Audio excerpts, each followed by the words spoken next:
राजा के चरण स्पर्श किए कि राजा परीक्षित राजा की मति भ्रष्ट हो गई। राजा परीक्षित की जिस मनुष्य के स्वभाव और चरित्र से हम अनजाने हो, लो अब आ गई बात, हमें कभी उसको स्पर्श नहीं करना चाहिए। अब आ गई, बोलो बालाजी महाराज। अब आप तो जानते नहीं तुम कौन हो, जुआ खेल के आए हो या पूजा करके आए हो, दारू पी के आए हो या जल पी के आए हो, कहीं चरित्रहीनता करके आए हो कि सत्यता परायण होके आए हो, क्या भगवान के प्रति प्रेम स्पर्श करके या धारण करके आए हो या कुभाव लेके आए हो। हमेशा बचना चाहिए। कोई कहता है नहीं नहीं आप तो हमारे भानज लगते, नहीं भाई एल लगती हो महाराज। हम न आपके चरण पकड़ेंगे न आप हमारे चरण पकड़ेंगे। चरण पकड़ने से नहीं, भाव से, आप प्रेम से कहिए, राम राम करिए, हाथ जोड़ के राम राम करिए और धरती माता को स्पर्श दूर से करके हम तुम्हारे भाव को प्राप्त कर लेंगे। जिस मनुष्य के स्वभाव और चरित्र से हमें अनजाने, उसका हमें कभी स्पर्श नहीं करना चाहिए। जिस व्यक्ति का तुम स्पर्श करोगे उस व्यक्ति के कुछ न कुछ परमाणु तुम्हारे शरीर में प्रवेश कर जाएंगे।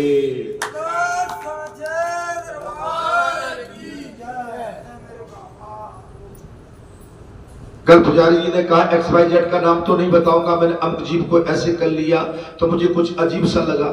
सही बात नहीं, अरे कैसा लगा? अच्छा लगा तो आपका कल्याण है, कहीं असहज लगा तो महाराज गड़बड़ है। बालाजी महाराज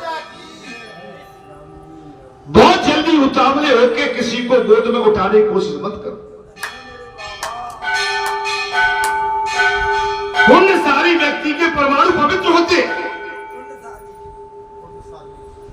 पुण्यशाली जो धर्मार्थ हो, परमार्थ हो, निस्वार्थ हो, धर्मार्थ हो, परमार्थ हो, निस्वार्थ हो, कर्मार्थ हो, कर्म में प्रधानता रखता हो, धैर्यवान हो, गुणशील हो, बुद्धिमान हो, विवेकवान हो, उसके परमाणु शुद्ध रहेंगे। ये बाबा की दया कृपा है, यहाँ के परमाणु इतने शुद्ध है, यहाँ पर सब कहते हैं आके बड़ी शांति मिलती है।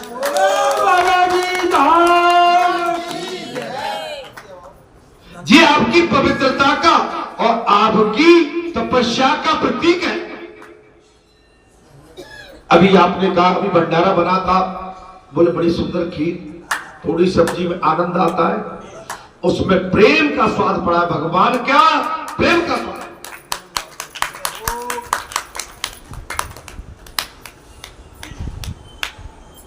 और साहब कह दिया किसने? सूत जी ने। बोले राजन, और पापी व्यक्ति के परमाणु अपवित्र होते हैं। अब तो भूल के कहते, सूत जी ने कहा हे राजन, पापी व्यक्ति के परमाणु अपवित्र होते हैं, बचो। ओ बाबा, बचो ऐसे। जैसे व्यक्ति का स्पर्श करोगे वैसे व्यक्ति के परमाणु तुम्हारे शरीर में प्रवेश करेंगे। ऐसा राजा परीक्षित के साथ हुआ कि कलयुग ने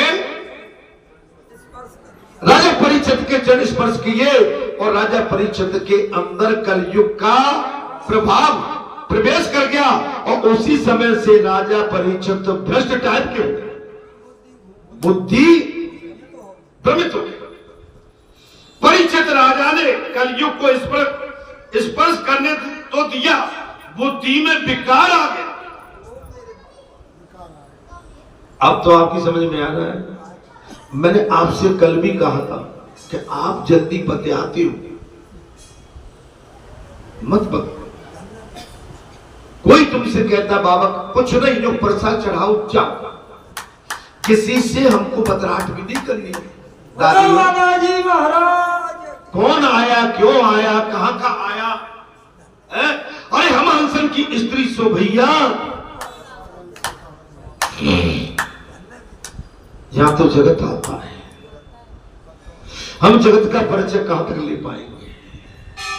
हम जिस उद्देश्य से बैठे हमारा उद्देश्य को पूर्ण होना।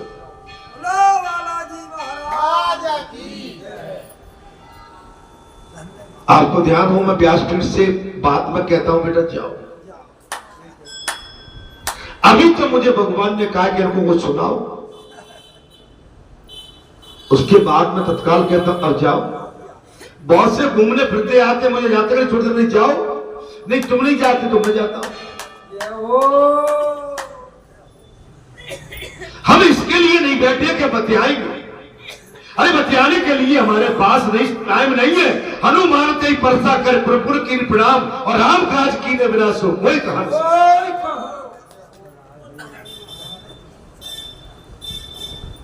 अरे चौपाल लगानी थी तो देवालय की जरूरत क्या, चौपाल तो फिर भैया संसार में लगाओ। महाराज परीक्षित राजा ने कलयुग को स्मरण कर दिया, और राजा परीक्षित की बुद्धि में विकार, इतना दोष हुआ। कलयुग ने क्या किया महाराज, स्पर्श, इतने में विकार आ गया। देखो, और लालच नहीं होना चाहिए, दोनों चीजें। हमें न चरित्रा का लालच है, न खाने का न पीने का। ये लालच अगर आप में नहीं है, आपका जीवन सुधर जाए। विकार भी लालच से आते हैं। देख पराई नार को मत ललचावे जी, और रूखी सूखी खा के सो ठंडा मान। किसी का धन देखकर, किसी का वैभव देखकर, किसी की संपत्ति देखकर, किसी का खेत देखकर, खलियान देखकर, किसी की अच्छी चाकरी चल रही है उसको देख के अगर तुम्हारे मन में कुछ गड़बड़ आया तो जो काम मत करो। भगवान ने जो तुम्हें दिया है अच्छा दिया,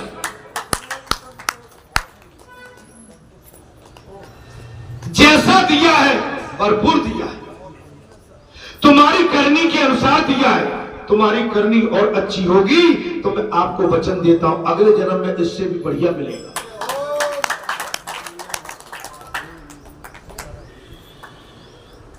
और केवल हम संसार की खुदाई में लगे रहे, कूदते रहे, उससे किसी का माने समय हमेशा एक सा नहीं होता। मैंने कहा ना, अरे तुलसी नर को कावड़ो समय बड़ बलवान, अरे भीलन रूटी गोप का बेई अर्जुन। पूछ लिया अर्जुन, आज तुम्हारे चेहरे की हवाइयां और चेहरे पर तेज नहीं है, क्या कारण है? मुझे मालूम है, इंद्रलोक की अप्सरा, महाराज क्या नाम है, उर्वशी, जब तुम उसके सामने तुम्हारा कुभाव नहीं आया, तुमने उसको भी मां का दर्जा देखकर उसे भी शांत कर दिया। तुम धनुर्धर विद्या के लिए इंद्रलोक में गए थे, और उर्वशी को भी तुमने मां का दर्जा देके उसको भी चित्त कर दिया। मैं जानता हूं तुम्हारे चरित्र पर मुझे संदेह नहीं है, लेकिन इसके बाद भी तुम्हारा चेहरा मलिन क्यों है? तुम्हारा चेहरा, शांति से, तुम्हारा चेहरा मलिन क्यों है?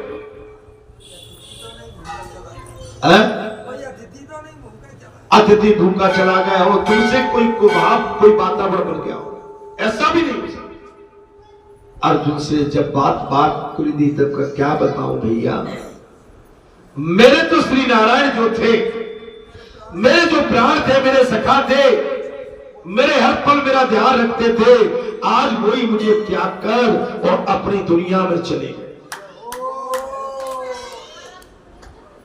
आप समझ लो कि आपके अंदर जो चोला है बालाजी की शक्ति है। अगर बालाजी की शक्ति आपके अंदर से, बालाजी कहीं अंतर ध्यान यहां से होके अन्यत्र स्थान पर अपनी लीला को करने लगेंगे, तब आपको पता पड़ेगा कि जब बालाजी दिन रात हमको समझाते थे, बताते थे, चलाते थे और मार्गदर्शन करते थे, हमारे अच्छे बुरे सबका ख्याल करते थे, तब आपकी समझ में आया।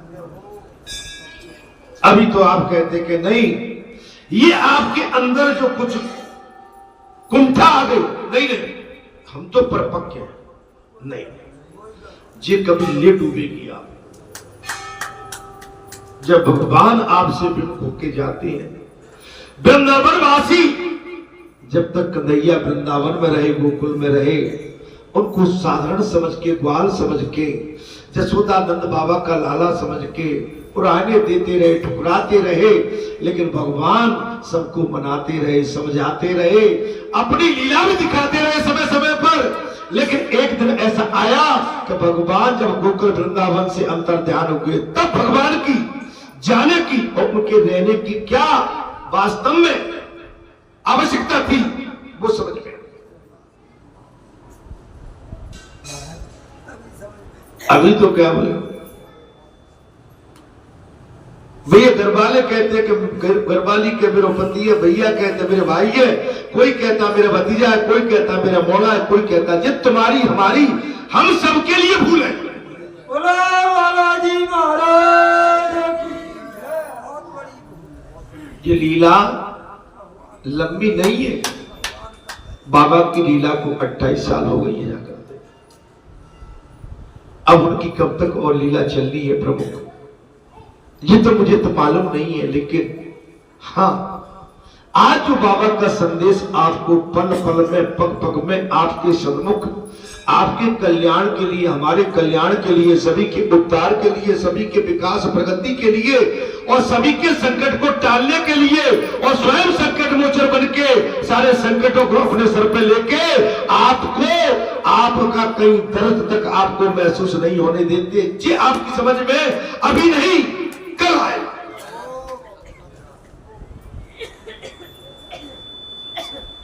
स्थान तो बन गया, केदारनाथ बन गया, लेकिन केदारनाथ तो किसी के माध्यम से बना होगा। बद्रिकानाथ बन गया, किसी का माध्यम तो कोई होगा। अरे गंगोत्री जमोत्री आई, कोई तो इसका मध्यस्थ होगा। महाराज ओरछा धाम बन गया, अरे किसी ने तो तपस्या करके भगवान को मजबूर किया होगा कि रामलला सरकार को अयोध्या से ओरछा तक लेके। इतिहास रह जाते हैं, इतिहास के पन्ने लिखे जाते हैं, और वही पन्ने पढ़े जाते हैं, और इतिहास के पन्ने पढ़ के उसकी गाथा गाई जाती है।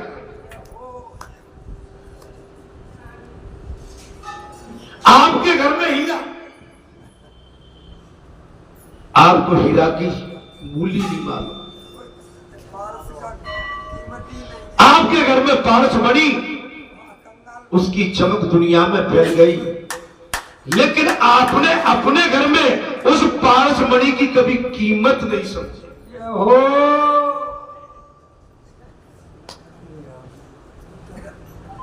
नहीं, मैं कोई आपके लिए नहीं कह रहा हूं, मैं संसार का उदाहरण दे रहा हूं। ध्रुव थे, मीरा थी, प्रहलाद, ये नहीं थे क्या, मणि थी, लेकिन जब तक घर में रहे तो कोई उनका मूल्य नहीं जानता। आप हमेशा हर इंसान की कीमत पहचानिए, उसको देखिए। आप जब तक आप उसकी पहचान नहीं करोगे और सत्य से नहीं देखोगे, आप संसारी भाव से देखोगे, जो मेरे कुल का है, मेरे बुद्ध का है, मेरा अड़ोसी है, मेरा पड़ोसी है, मेरा पटेत है, मेरा लठेत है, देख लेंगे, निपट लेंगे। नहीं नहीं, इससे न तो तुम्हारा कल्याण होगा, न सामने वाले का कल्याण होगा। कल्याण तो हमारा महाराज रजामंदी से होगा, समझदारी से होगा, आपस के मिलन से होगा, प्रेम मिलन से होगा, संयोग से होगा। वियोग से किसी का कल्याण नहीं होता है, संयोग से कल्याण।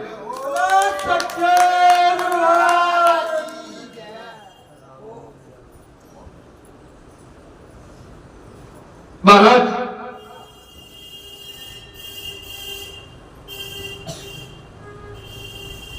तुम्हारे शरीर में प्रवृत्ति हो जाएगी अपवित्रता, पुण्यशाली व्यक्ति के परमाणु पवित्र होते हैं और पापी व्यक्ति के परमाणु अपवित्र होते हैं। जैसे व्यक्ति का स्पर्श करोगे वैसे ही व्यक्ति के परमाणु तुम्हारे शरीर में प्रवेश कर जाएंगे।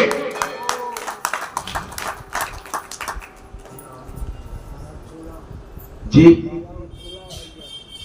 अच्छा ठीक है भाई, ये माता की चूल्हा के लिए और बाबा की चूल्हा के लिए आपने जो भी भाग छोड़ा है आप स्वीकार करिए। इनका नाती जो है बहुत बीमार था, जो रो रहे थे, मुड़ पटक रहे थे और कई काम इनके भगवान ने किए हैं, करते रहते हैं। आज इनका नाती भी स्वस्थ है। दिल्ली से वापस कर दिया था, क्या कर दिया मैं ठीक बोला हूं, और बाबा ने यहां से ठीक कर दिया। दिल्ली डॉक्टर ने कह दिया वापस ले जाइए। ये रोए थे जाता है जानो, 1-1.5 महीने पहले यहाँ लोग बहुत, हमने कहा चिंता मत करो, बाबा का आशीर्वाद। चलिए आपका घर परिवार खूब फले फूले, इनका नाम लिख लेना, इनका जो भी धन है उसको उसमें अंकित कर लेना। बोलो सच्चिदानंद। आप समझ सकते हो, परीक्षित राजा ने कली को इस पर करने तो दिया, उनकी बुद्धि में विकार आ गया। आप मेरी बात को समझिए, हर आदमी के पैर मत पकड़ो और पकड़ने भी मत। हर आदमी से आप जो गले मिलती है ना माता है बहनों, गले मत मिलो। भाई मेरी दादियों से कहां गले मिलोगे आप, उनको तो दूर से प्रणाम करो। संत को आप शरीर से मिलन नहीं करो, आप दूर से उसके चरण दंडवत चरण वंदना कीजिए। राजा जानते थे कि ये कलयुग है और राजा परीक्षित समझ गए कलयुग अपवित्र है। राजा जानते थे ये कलयुग है, ये अपवित्र है। कुछ कह रहे हैं क्या? थाली दे दो, थाली दो, प्रसाद, थोड़ा मिश्री वापस कर देना उनको। अपवित्र है, सो उसे दंड देना चाहिए।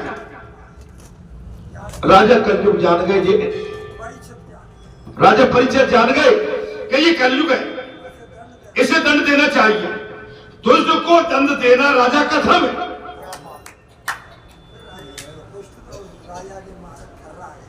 एक चीज और बताऊं ना, जो कुछ महिलाएं जैसे हमारे सामने बुद्धि दी खराब, जी बहना अच्छी, हम भाई हमें एक चक्कर में नहीं पड़ना, हमें क्या लेना देना। अरे भाई हमें क्या लेना देना, वो आदमी ऐसा जी हमें क्या लेना देना भाई, उसका कर्म उसका धर्म उसके साथ।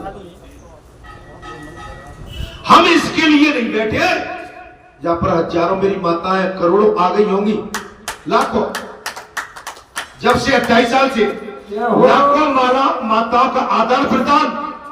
मैंने तो कभी किसी की न बात सुनी और न समझी, न मैंने आज तक किसी की बात सुनी और न समझी न पूछी। ए भैया, हमारा तो एक ही उद्देश्य है, वो हमारे बालाजी के चरण, माता के चरण, भगवान के चरण, धर्म के चरण, हमारा एक ही उद्देश्य है भाई। अब तुम कौन हो, कहां से, हमें क्या लेना देना। हमें दोस्ती मित्रता नहीं करना है, हमारी मित्रता तो भगवान से है और भगवान से मित्रता का कारण है। और आप भी भगवान से मित्रता करने आए हो, हमसे मित्रता मत करो, भगवान से।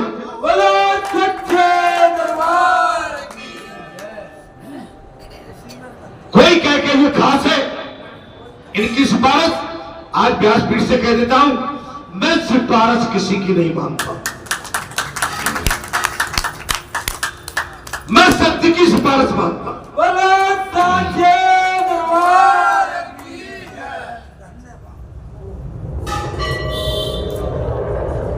इसलिए कभी ये नहीं कहो। एक बात और बता, संसार में नेता और राजनेता और प्रशासनिक अधिकारी सभी भ्रष्ट नहीं है, कुछ योगी मोदी जैसे भी है, और प्रशासनिक अधिकारी भी कुछ मैं बहुत से नाम भूल रहा हूं ऐसे भी है कि उनके जैसे सिफारिश नहीं चलती, उनके जहां सत्य चलता। और ये क्यों चलता है? अगर व्यासपीठ पर बैठा हुआ संत अगर भ्रष्ट है तो वो भ्रष्ट तो भाई सिफारिश में ही खेलेगा।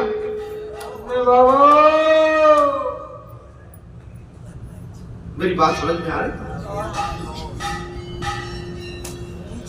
अगर आप में से किसी ने कह दिया महाराज जी से हम सिफारिश कर देंगे, उनके मन में भी आप शंका पाल दो कि ये खास है, महाराज जी कुछ अंदर पे बाहर करते होंगे इसलिए सिफारिश मानते। मैं आज खुल के कह रहा हूं,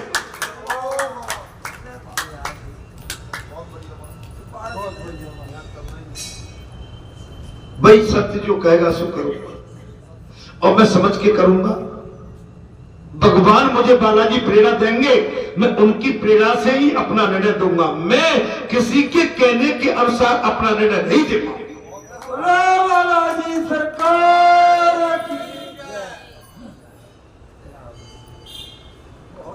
इसलिए मैं कह रहा हूं, आपको धर्म जितना अच्छा दिखता है ये मऊका और ततैयों का छता भी है। आज हमने कह दी, कल देखो करवा चौथ थी, परसों चंद्रमा निकलेगा और यहाँ की पूजा भी चली गई। बालाजी हैरान करते हैं, मेरी बाबा जी हम भूखे मर रही हैं, मैंने मार रही हैं, जल्दी निकल एक देर में निकल। आप भूखे कहाँ थे?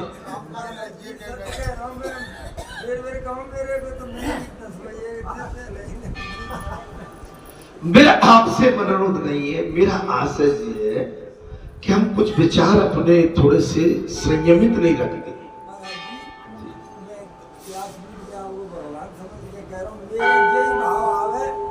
बाबा की अवहेलना करके जहाँ बजे आओ इसीलिए चंद्रमा ना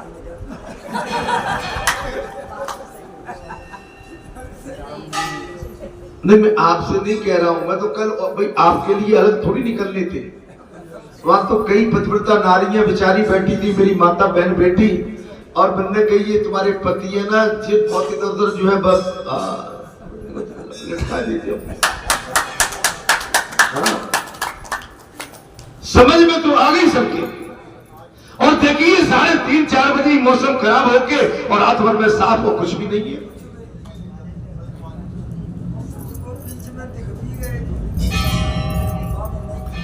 हमारा आचरण विचार अपने रखिए।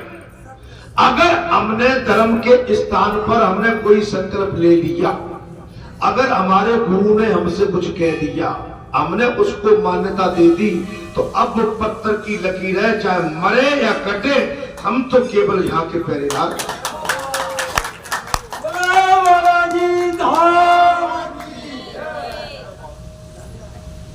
अब मुझसे जी कह देंगे तुम भगवान शंकर महादेव पे मत आया करो, मैं तो रहता हूँ यहाँ, तो मैं कैसे मान जाऊँ?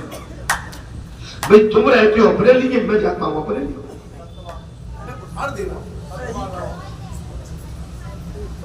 अब पुजारी कह दे कि तुम जाओ, हम तो पूजा कर लेंगे, तो भाई पुजारी ने तो दोनों इधर भी अपनी संभाल ली, उधर भी संभाल ली, लटक तो हम तुम गए ना भाई, पूजा नहीं कर पाए।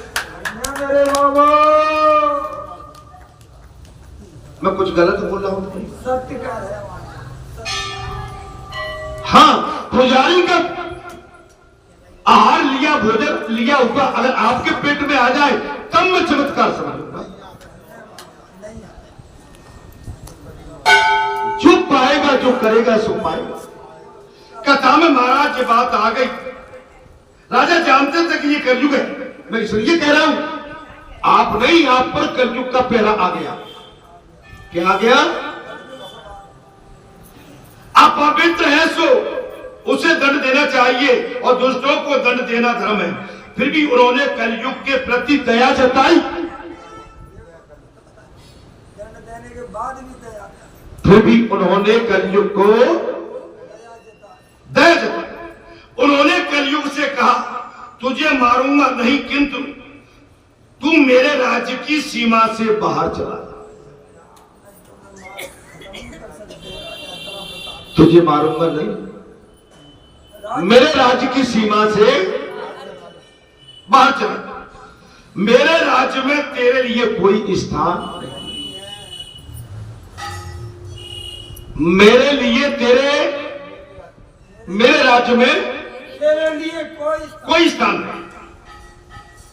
कलयुग ने राजा से प्रार्थना की और कहा कि मैं अब कहां जा सकता हूं, अब मैं कहां जा सकता हूं। तो परीक्षित ने उसे 4 स्थानों में रहने की अनुमति दी है। राजा परीक्षित ने कलयुग को 4 स्थानों में रहने के लिए अनुमति दी। महाराज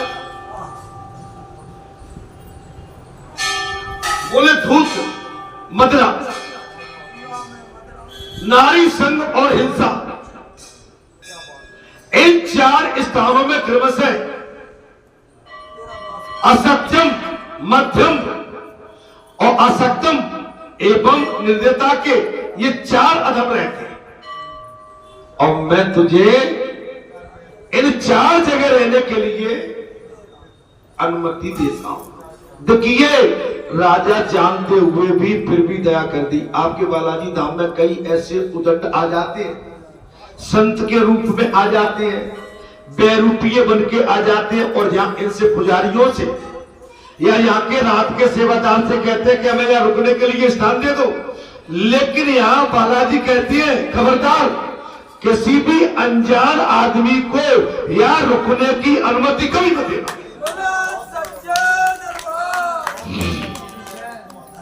और ये नहीं देते। हमारे बालाजी के पुजारी पे आते हैं, बालाजी के पुजारी तो सीधे बोलते कम है, इशारे में बोले नहीं नहीं, वो पुजारी बड़े वहां चले जाए, वे बड़ी मूछ वाले पुजारी है उनसे। क्यों, किसने भेजा है? बोले उनने भेजा है। और बड़े पुजारी तो बड़ी मूछ है, सो कहते नहीं नहीं नहीं, यहां तुम्हारे लिए कोई जगह नहीं, यहां पर बैठो, भजन करो, प्रसादी नहीं पाई हो तो प्रसादी पाओ, और रात में या रुकने के लिए तुम्हारे लिए कोई जगह नहीं है, अपने डेरे कहीं और जमाओ।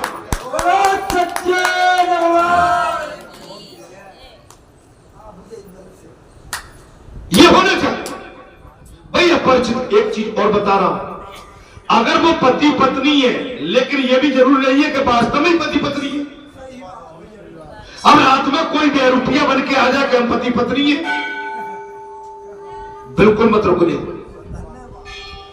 माता बहन बेटी के लिए इस स्थान में चारों तरफ रात्रि में रुकने के लिए कोई स्थान नहीं है, क्योंकि ये मंदिर परिसर है। मेरी अनुरोध ऐसा नहीं, जाए वो तमाम धर्मशालाएं वहां है, और यहाँ से 5-7 किलोमीटर शहर है, इधर मालनपुर है, व्यवस्थाएं लॉज बोटिंग तमाम है, लेकिन मंदिर में कदापि रुकने के लिए स्थान नहीं है, क्योंकि माताओं के अंदर जो है कौन कैसा आया है, क्या भाव लेके आया। मैं कुछ गलत तो नहीं बोलता, तुझे रुकने वाली बात कही है। मैंने ये बात इसलिए चलाई कि राजा परीक्षित ने कह दी कि 4 जगह मैं तुमको देता हूं। वो क्या है महाराज? जुआ और मदरा और नारी संग, ठीक है, और हिंसा। जाओ तो जुए और सट्टे का धन जिसके घर में आता है, वह साथ कलयुग भी आ जाता है। जुआ एवं सट्टे का धन जिसके घर में आता है, उसके घर में कलयुग भी आ जाता है। तो दिवाली पर जो आप जुआ खेलते हैं ना, ये अच्छी चीज नहीं है, इसको बंद करो। और जुआ तो कभी अच्छा हो ही नहीं सकता, क्योंकि जुआ का उदाहरण है महाभारत। इस जुआ के पीछे ही शकुनी मामा ने अपने प्रिय 5 पांडव भांजे और उसमें भी धर्मराज जैसे को ठग के उसके साथ जुआ खिलवा दिया दुर्योधन को, और पासे शकुनी मामा कपट से फेंकते रहे। सारी जमीन जायदाद, महल तो महल, राज सरदाव पे लगवा लिया। अंत में कुछ नहीं बचा तो धर्मराज जी ने अपनी धर्मपत्नी द्रौपदी को भी दांव में लगा।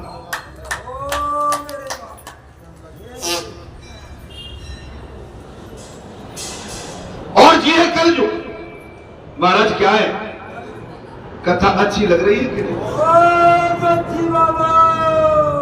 ये कलयुग है। मैं जुआड़ियों से कह रहा हूं क्या कतई जुआ खेलना बंद करो, इसमें तुम्हारा विनाश है। मदरा पीना विनाश है, कुसंग विनाश है, अहंकार विनाश है। आप अच्छे मार्ग पर चलो, शुद्ध मार्ग पर चलो। आपका वातावरण शुद्ध होना चाहिए, नीति और नियति दोनों साफ सुथरी होना चाहिए। मत खेलना जुआ। दिवाली पर जो कहते हैं कि सोन होता है, ये सोन नहीं, ये आगे के लिए आपका विनाश होता है।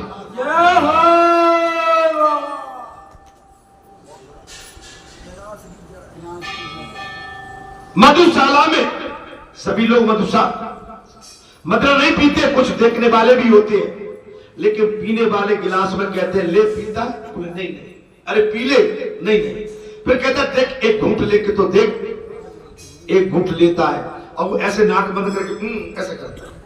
अब मैं ये बात क्यों कह रहा हूं, क्योंकि मैं तो इस विभाग में रहा हूं। मेरे बाबा तुम तो एक गिलास देखते होगे, मैंने तो गोदाम के गोदाम देखे, मैंने तो भंडार के भंडार देखे।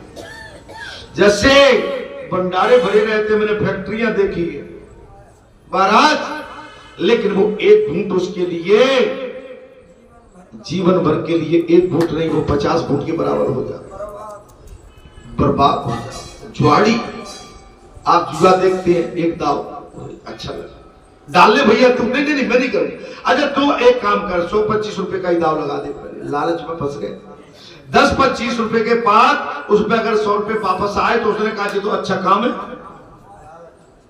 अब वो तो लगाना चालू करेगा। आप इससे हमेशा बचे, सावधान रहो। ये चीजें अच्छी नहीं है, कल्याणकारी चीजें।